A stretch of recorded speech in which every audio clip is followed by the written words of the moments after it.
100-ലധികം road ടെസ്റ്റുകൾ എങ്ങനെ നടത്തണമെന്നതിൽ MVD ഉദ്യോഗസ്ഥർക്കായുള്ള പരിശീലനം മുട്ടത്തറ ഗ്രൗണ്ടിൽ ആരംഭിച്ചു. 15 ഉദ്യോഗസ്ഥർക്കാണ് ടെസ്റ്റ്.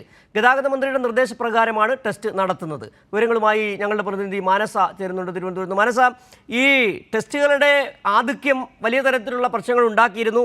എങ്ങനെയാണ് ഇത് ഇത്തരത്തിലുള്ള ഒരു ടെസ്റ്റ് ഈ കുറഞ്ഞ സമയത്തിനുള്ളിൽ നടത്തുക എന്ന സംശയങ്ങൾ വരികയും ചെയ്തിരുന്നു. ഇപ്പോൾ ഗതാഗത മന്ത്രി തന്നെയാണോ ഇത്തരത്തിലൊരു ടെസ്റ്റ് നടത്തണമെന്ന് സംബന്ധിച്ച നിർദ്ദേശം നൽകിയിരിക്കുന്നത്? എന്താണ് ഇതുമായി ബന്ധപ്പെട്ട് കൂട്ടിച്ചേർക്കാൻ കഴിയുന്ന മറ്റു കാര്യങ്ങൾ?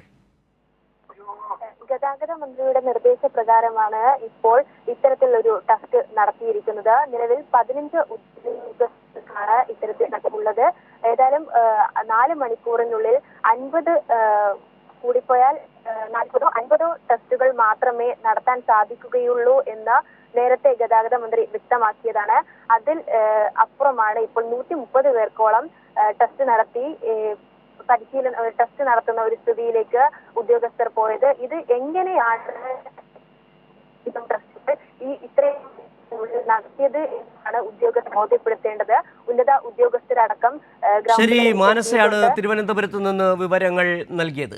കരിവന്നൂർ കേസിൽ CPM തൃശൂർ ജില്ലാ സെക്രട്ടറി MM വർഗീസ് ED ഓഫീസിൽ ഹാജരായി. അറസ്റ്റിനെ ഭയപ്പെടുന്നില്ലെന്ന് MM വർഗീസ് പറയുകയും ചെയ്തു.